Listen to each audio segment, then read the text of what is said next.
the chair of our board, sends her regrets she's unable to be here today.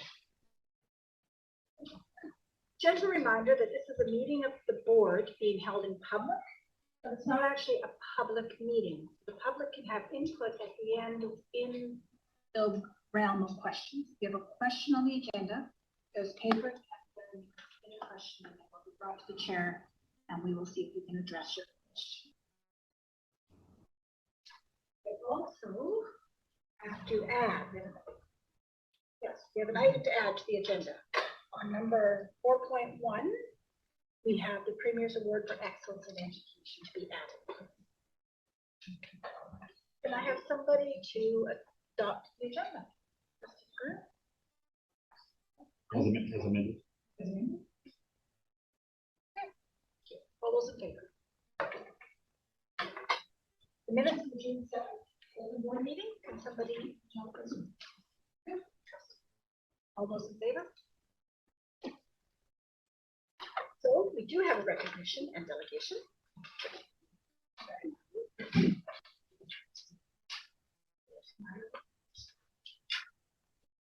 So I'm sure most of you here know, but this is Larry Matten, who's over there. He's our director of instruction. And we would like to recognize him, our director of instruction. He's been named as a finalist in the 2022 Premier's Awards for Education, Excellence in Education in the District Leadership category. 10 award winners will be announced at the ceremony at Government House in Victoria on October 14th.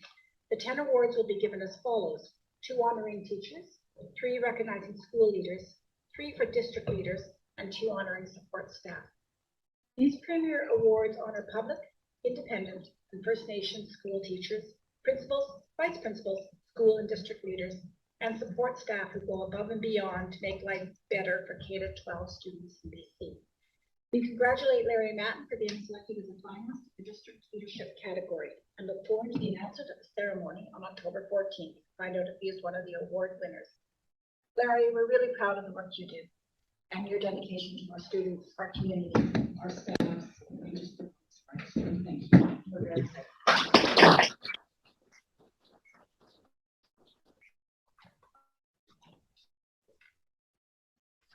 Wear long The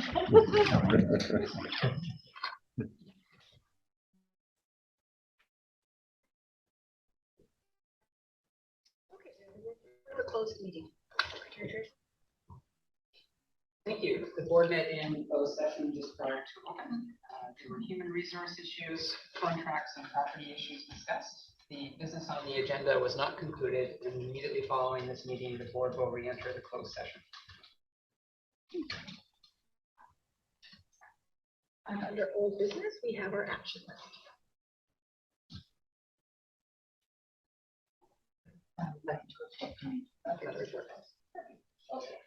Next is 7.0, chair of the board.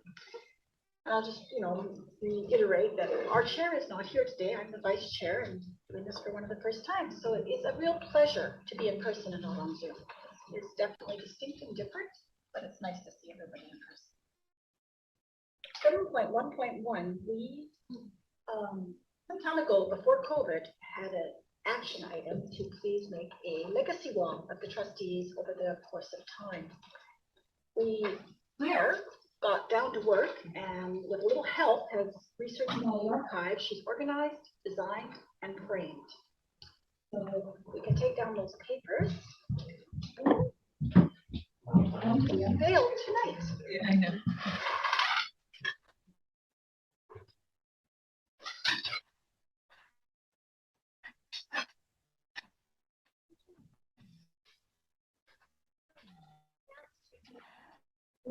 Prior to this, absolutely lovely. Thank you so much for all the work you've done in creating that.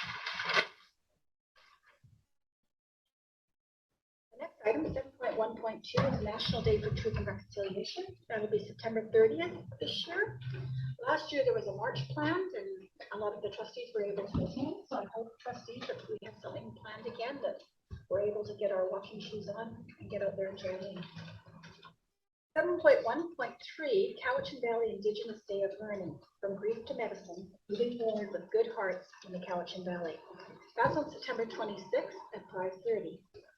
Last April, our board participated in the School Trustees Association, and we had a very similar day at learning, supported mostly by our trustee Thorne, and it was amazing. It was good learning, heartful learning, compassionate learning, and really necessary learning.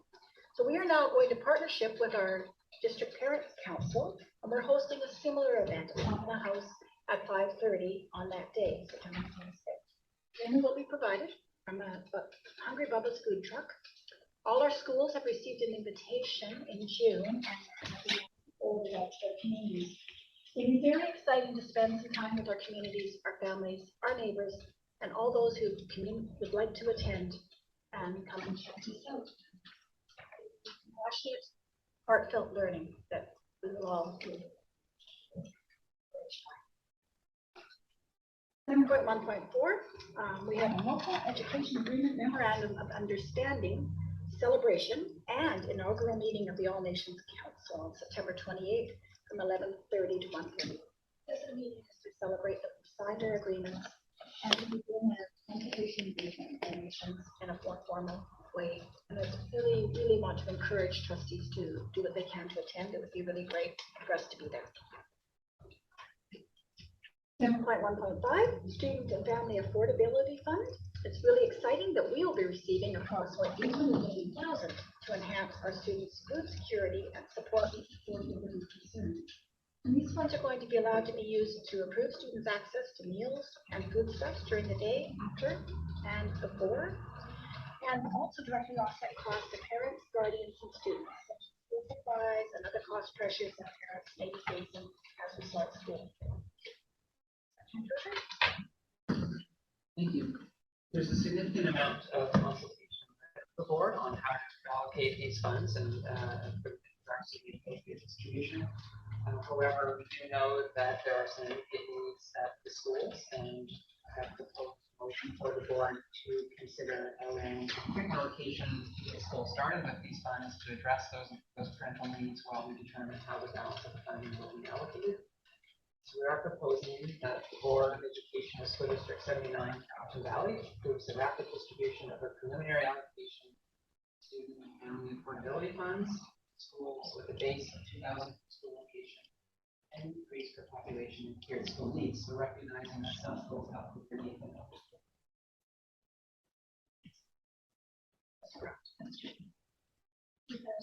a month doesn't sound like a whole lot of money. We have 880,000. Sorry, we have 880,000 coming in. So I'm just wondering where the figure 2,000 came from.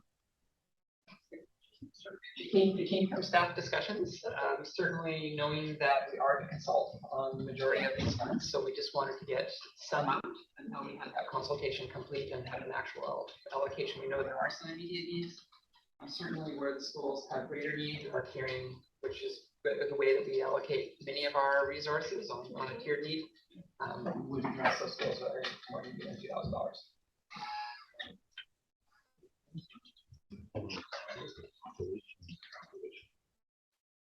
You indicated here 2,000 plus increase based on population. So is it $10 for every more child you have, or $100, $50?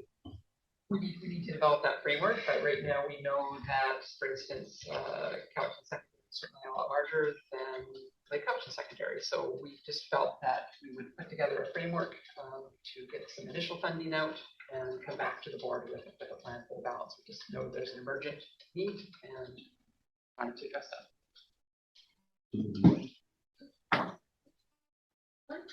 Any more discussion on the motion? All those in favor?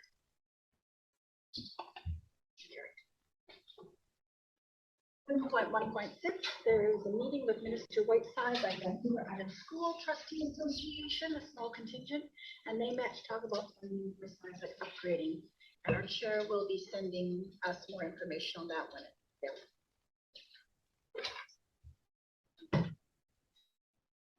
So move on to board action. Remembrance Day is coming up, and there's a motion in front of you that the Board of Education of School District 79, Cowichan Valley, contribute to the Remembrance Day wreaths for the cenotaph of the City of Duncan, Chemainus, Lake Cowichan, Bubble Hill Remembrance Day ceremonies. I have a mover for that. Trustee Thorne, second by Trustee DeGroot. All those in favor? World Teachers Day, October 5th is also coming up really quickly. And I have a suggested motion here that the Board of Education of School District 79, Cowichan Valley, refers the matter of appropriate recognition of World Teachers Day to the chair and superintendent. So moved. Or any discussion? All those in favor? We have National Principals Month coming up, and October is a very busy month. And then the Board of Education School District 79, Cowichan Valley, refers the matter of appropriate recognition of National Principals Month to the chair and superintendent. Moved by Trustee DeGroote, second by Trustee Croft. Any conversation? All those. Just go back to 7.16 for a minute.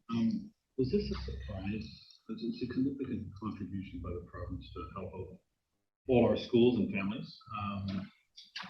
Was this heads up back in the spring that this was going to come, or were they year school surprise?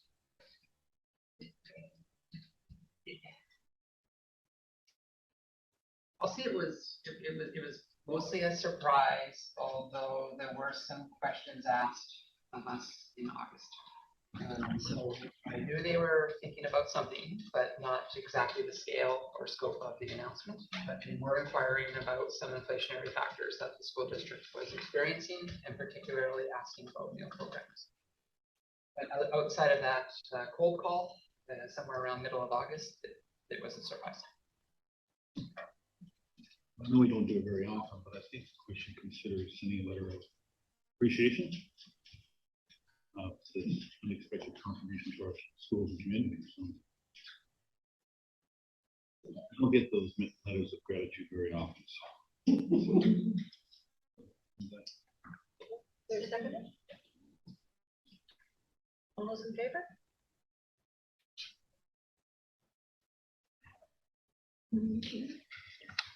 So I mentioned that they did put out a press release, and they must have put it out days after your phone call that this was announced.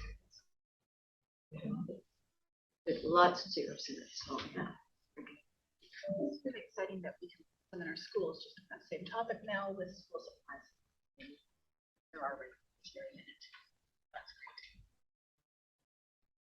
Okay, well, that moves us on to superintendent schools. Okay. Okay. So under personnel, we have a number of guests in our audience this evening. And I'd like to start with 8.1.1, the introduction of Sarah Foster. Sarah Foster, she would like to give a little wave. She didn't know that there's going to be song and dance and all those things. But she's I tell you she could. So she is our new early learning and childcare manager. She comes to us with a wealth of experience, a nonprofit sector of 23 years experience in childcare. So this was the technical expert that we've been looking for, and here she is. So welcome, Sarah.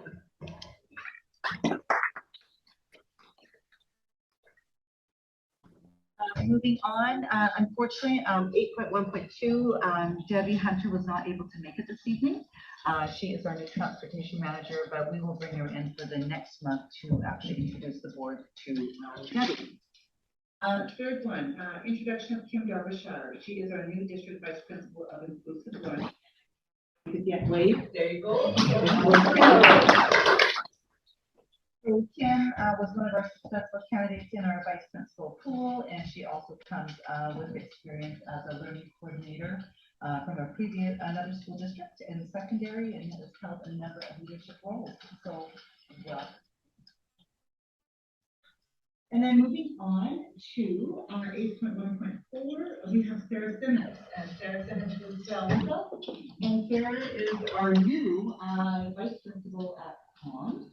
And so I alerted her today that she was eligible to leave after this introduction. And she said, yes, she would need to go back to school and do some debriefing with her principal. So we're very excited to have her. She was also a successful candidate in our vice principal pool.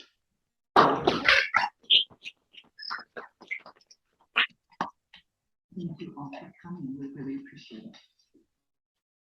And then moving on to 8.1.5, you will see attached to your agenda on page 24, there are a number of personnel updates. And you will see there that there has been some changes with regard to our principal and vice principal assignments. Namely, Camilla Banderi has been assigned as a temporary principal of Paulson Elementary. Madeline Rochelet has been assigned as the temporary vice principal at Francis Kelsey Secondary. Brenda Lee has been assigned as a temporary vice principal at Discovery Elementary. And lastly, Lisa Leclerc will be straddling 2 schools as a principal, Eco Cobble Hill and Mill Bay Nature School. So those are some of the changes in our principal and vice principal assignments. And then moving on to 8.2, and 8.2.1 is childcare centers and out of school care updates. I am going to ask our associate superintendent Coors to provide a verbal update on this because she is intimately involved, and any questions you have for her, she'll be able to answer. I too am happy to be meeting with you all face to face. I think it's a really nice change. So thank you for doing that. This will be fairly quick. First of all, I'll talk about our out of school care. As you know, last year we had Bench was a pilot program, and then that was approved for us to expand on that. So we now have it in 5 out of school programs in 5 schools at Bench, Drinkwater, Mill Bay Nature School, Bonner, and Eco Cobble Hill. They each can support 12 students, and Bench can now have 24 students. So they have 2 people. It's staffed with 2 people. All our staff, except maybe at Eco Cobble Hill, we're just sort of finalizing that piece there. Bench and Mill Bay both started today. Kim was actually at Mill Bay this morning at 7:20 to support that person sort of transitioning into that role. And she's going to be providing training this whole week. So by the end of this week, all of these out of school care programs will be up and running. And then she'll continue to provide ongoing support, et cetera, with each of those. So just to ensure a smooth start and to be there when licensing is going to come and do their little checks and whatnot. So we're really, really pleased, and we're already hearing it's not enough, we need more. So we'll be working on that. As far as our daycares go, Jason alluded to this in his briefing note somewhat, but we have 4 daycares in place and a 5th one secondary. We have the Nagle Street Growing Together. We have Paulson, we have Chemainus, and we have Coheman. Growing Together has a signed contract, and they are, I thought up and running, but pretty close then to being up and running. Licensing has signed off, so they are good to go from a licensing point of view. Paulson also has a signed contract. They've got licensing coming in mid-September.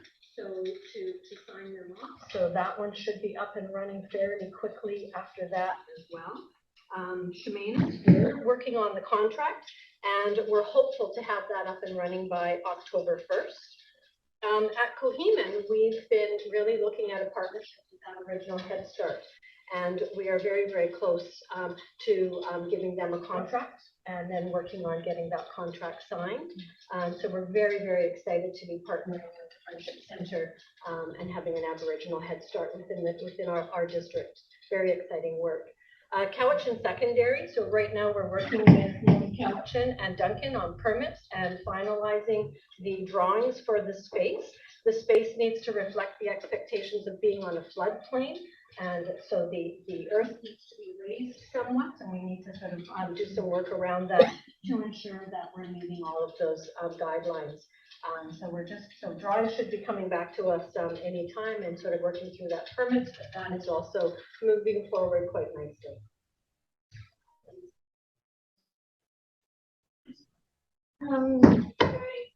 Secondary. I understand the necessary for the foundation, a close look at that.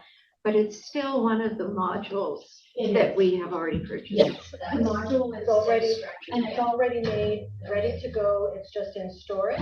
So as soon as the land has been set up, the module will move on. And have this at your fingertips, but so with these new childcare, or new arrangements for childcare, have we opened any new spaces compared to this time last year? Are we a few ahead, or? All of them are new spaces. So yes, we've opened up, there's 37 new spaces at each of these sites. And then all of our out of school care are all considered new spaces as well. I haven't actually added it up. Okay, so I have, sorry. So for instance, at Seavolk, we combine group 2 sites for growing together. No. At there's 25 new spaces. Okay, so my contact was wrong. Yeah. Thank you. Yes, lots of spaces at the hospital. Thank you. Care programs, are they being staffed by our existing TPEAs? They are. So all of these out of school care programs that I mentioned are all district run, and they're supported by district staff, district QP staff. So very excited about that as well. Yeah, very excited. The bench pilot project. Now it's expanded to 24. How does somebody get on that list? They contact the school. First come, first served. Yes. Yeah. Yeah, we will likely need to continue to expand all of these because the need is quite great. Yeah. Thank you. Thank you very much. It's great news. All right, thank you very much. Moving on to 8.2.2, I just want to report that we have a framework for enhancing student learning. It's a report that's due annually by September the 30th. And so really what it is, it's a ministerial order enhancing student learning report. It requires boards of education to prepare and submit an annual enhancing student learning report to the ministry. And it's really to provide an overview of board accomplishments. It is also a published document, and so presently right now staff is working on that, and we will be bringing it in draft to discuss at board planning within the next week or two. And then I'll move on to 2.3, just to report that there have been some changes physically here at the board office. Namely in the annex area, but I think that most people know what that means over there, because we've had a couple new staff members. We were able to split one office in two to provide an office for our manager of early learning and childcare, as well as our district vice principal of inclusive learning. And so you'll see that there's an office that has been split there for them. And then, of course, our two directors in the room, they were able to move into offices that were vacated by a district principal who has retired, as well as an associate superintendent who is also retired. So there's some changes there, and that's where they can be found. Moving on to an update on the international student program. They've been very, very busy. So during the summer, the ISP July Summer Program had 24 students from Japan and China, and they engaged in activities such as robotics, fine arts, science, and exploring the Cowichan Valley. And they had a couple of day trips that went to Victoria and Vancouver. The enrollment this year thus far is starting with approximately 170 students, which is around 110 FTE. Most of them will be here for the entire year, but some will be here just for the semester. They are really anticipating approximately 220 students overall throughout the year, about the same number as last year. What's currently happening, well, they arrived in person for their student orientation yesterday, and so they had some. They managed to go to the Duncan Community Lodge today, and the students will be ready to start their classes tomorrow in the number of schools that they will be attending. And they have a number of field trips planned, which includes Fino, Whistler, Rocky Mountains, Victoria, Vancouver, Water Lake, and more. And so that's a busy department with a lot of wonderful activities for our international learners. How do those numbers compare to pre-COVID? Are we climbing back? We're definitely climbing back and we're exactly where we were before. Okay, I'll move on to the superintendent's update, and this is just a number of updates that I have. And today was the first day of school, and so it certainly was a joy to be able to look outside and watch some of the kids come, and maybe with a little bit of nervousness, maybe not. But overall, I do want to acknowledge the number of center workers who prepared our schools for CERTA. So, we had our district staff in operations, our custodial staff, transportation, purchasing, human resources, accounting, payroll, and of course, principals and vice principals and their clerical staff who worked hard to get the schools ready to go and ready to get started in a very different year than the last couple of years. The other group I'd like to acknowledge would be really the operations crew. They have been working on portable moves, as well as childcare centers, as well as doing a number of projects that were necessary to get us started. And so we know that they're always very stretched and they have a number of things to do in a very limited amount of time. So I definitely wanted to acknowledge them. And then lastly to acknowledge would be that we have a number of people in this room who really support the replacement of Cowichan Secondary School. And so you would have seen the likes of our Associate Superintendent Coors, our Director of Operations, Richard Dybel, as well as our Secretary Treasurer, Jason Sandquist, Director of Communications, Mike Russell, just doing a number of things related to keeping that design build moving and rolling. And of course, also our District Principal of Innovation and Instruction, Glenn Posey, where they were talking about the details of some of the rooms, and it could be as simple as where do the electrical cords go, and how do you put the whiteboard on the wall, and so a lot of detail. It takes a lot of time, and of course bringing in staff members, teaching staff members at Cowichan Secondary who also participated in much of these discussions. So just a big shout out to all of them. Now, next we have a wonderful, beautiful video that I'd love if our Director of Communications could frame, but also share. Now, it is 12 minutes long, but it's worth reviewing, and so I'm hopeful that the board would want to see this 12-minute long video of what's happened at Coquitlam Elementary School. I think they're ready to go. Thank you, Superintendent. I'll just share my screen here and then I'll.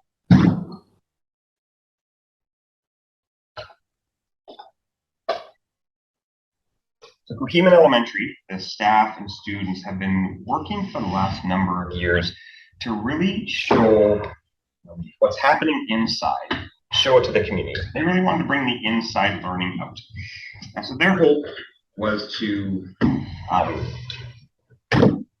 give the community an inside look as to what is happening in terms of their Indigenous education team, in terms of what the students are learning on the land, and what they're bringing to the school itself, and also how they're partnering with the community to do beautiful things. I'll let the video talk for itself because I think it's a beautiful video and it really highlights the strong work of the Coquitlam team and the students and the community that's come together. Just moving on to certainly some of the updates are occurring coming up. We have Orange Shirt Day or Week, we'll call it, because during the week of September the 26th, there are a number of things on the go. And in our district, we started wearing orange shirts every single day of that week. And of course, there is the National Day for Truth and Reconciliation, which is on September the 30th, Friday. And we're hopeful that many of our staff will participate in the community events that may be held. And so we're looking forward to that learning and that reflection time, along with some activities prior to that day, which leads me then to our non-instructional day, September the 26th. We will be inviting in Monique Gray-Smith, Learning with a Light Heart. And here's a bit of a poster, and any trustee is welcome at any time to come to our non-instructional days of learning. And so she will be our keynote. We've had her here before. Staff and community really, really enjoyed her message. So she's coming back to be our keynote. And that happened during the morning. And then we have a number of workshops. And because it is our Indigenous Learning Day, a focused day for learning all around Indigenous education. We have many, many workshops that are available that are being put on by our staff as well as our community members. And so just an excellent day of learning on September 26th. So thank you to our directors for getting that organized. Secondly, I wanted to share with the board as well that we had a summer learning opportunity. And so this next document coming out was, this happened on August 31st. And so our learning coordinators, namely a couple that I will announce here shortly, certainly put it on this day for a number of our adult learners across the school district. And so they focused on literacy, numeracy, and collaborative technologies. And so sessions were held at Palmerton. And I want to thank Brenda Lee, Amy Loudon, Lisa Hermat, Lacey Moen Smith, Rich Reddy, and Lisa Reed. They were the lead of that day, and we had, I'm going to say, close to 75 people who were in attendance. So in our morning circle, we were able to start the day together. And so always impressed when we have our adult learners who come in on their summer holiday to actually participate in learning. And I'd like to also comment that there was certainly a number of elementary schools that were there to learn about literacy and numeracy. And so they were there to certainly move that initiative forward along with some of the actions. So another day, a great opportunity. And then I also want to comment that in Indigenous education, we had Indigenous students transitioning into schools last week. And so staff were again contacted to see if they would come in and support some of our Indigenous learners. So at 12 schools, 22 staff came in anywhere between 1 and 5 days to support our learners coming in. So 7 Indigenous support workers, 6 Fountain, those are our support teachers, 7 INED teachers, as well as 2 outreach teachers. And some of the activities included home visits, phone calls home, meetings with families at the school, family student school tours. They assisted them with school supplies, supported student schedule adjustments, and of course, any kind of food delivery. So also, again, impressed with some of our adults who were working in that department, who were there to support some of our learners at 12 of our schools. Again, another beautiful initiative. And then 2 more items. I wanted to alert the board that we again are working with the Deep River Learning Dozen, the partnership that we have with Harvard University. We are one of 12 districts from across North America who are working on this initiative, which is around changes in leadership, school and district systems, adult learning, and pedagogy. And so we'll be continuing that work. We have a team here, myself, Associate Superintendent Coors, Directors Larry and, Directors Matten and Rowan, Principal Darcy Hoff, Principal Nicole Boucher, and Jen Coverly, Principal at Colteman, who are all part of that. And so there are 3 convenings, one the end of October in Kentucky, another one in San Diego at the end of January, and another one at the beginning of May in Massachusetts, where some of our team members will be in attendance at those convenings. And then lastly, before the start of the school, Superintendent's Association, we all had our Leadership Academy. And so the majority of the educational leaders here in the room today, we were there to meet up with the ministry, work on leadership, and hear about the ministry's 3 priorities, which are reconciliation, childcare, equity, anti-racism, and mental health. And so more to come in all those areas. And that is the end of my report. Thank you. A lot going on, even though we thought we were just on summer holidays. For your extra efforts throughout the whole year. Treasure 9.01, I guess, board information. Yes, thank you. I have quite a brief report. First, is the election process update. Just to notify everyone that Robert Harper, our Chief Election Officer, has been keeping office hours here in the board office for potential trustee candidates to come in and have the papers reviewed. The end of the nomination period is 4 p.m. on September 9th, which is Friday of this week. Following the nomination closure, there'll be a declaration of candidates. On September 17th, the campaign period begins at 12:01 a.m. and Federal Voting Day is October 15th. And the following day, we'll have our board for the following 4 years. The next item that I have is just to announce the 2022-2023 Mental Health in Schools grant. There's no surprise. The board has been typically receiving $52,000. As you know, last year's budget had another influx of approximately $70,000, and the board have matched that in this year's operating budget, wanting to ensure that those service level continues. So that is a total of $122,000 summary funds that you will see on the financial statements when they're presented at the end of the month that have rolled over in addition to that. So great funding for mental health supports for the next school year. And that concludes my report. Thank you. We have no committees and outside organizations, so trustees, if you'll take a look at our schedule of upcoming meetings and events. We decided to do a retreat, so SC Hayes Academy. So the existing trustees can plan well into December, and those that may be planning to become a trustee can look and see things happening.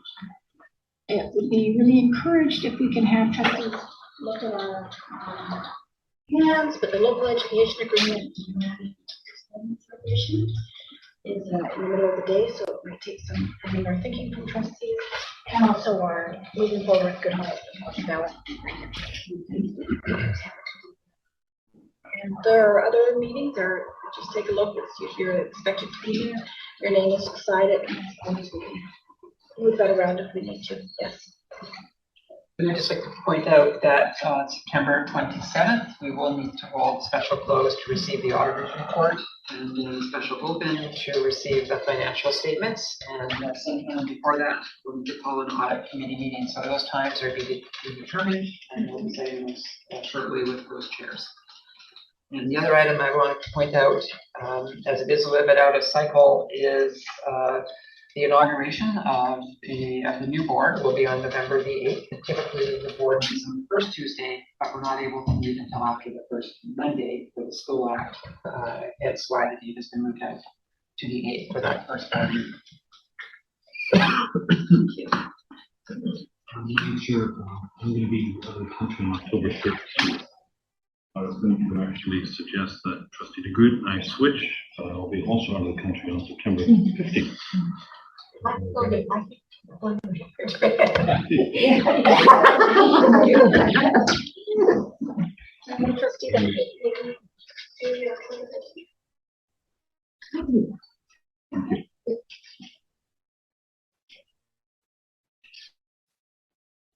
Any other questions or concerns from trustees?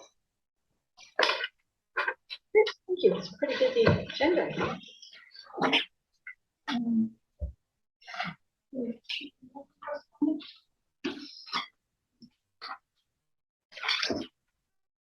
Correspondence. Any questions? Are there any questions that have been brought up before?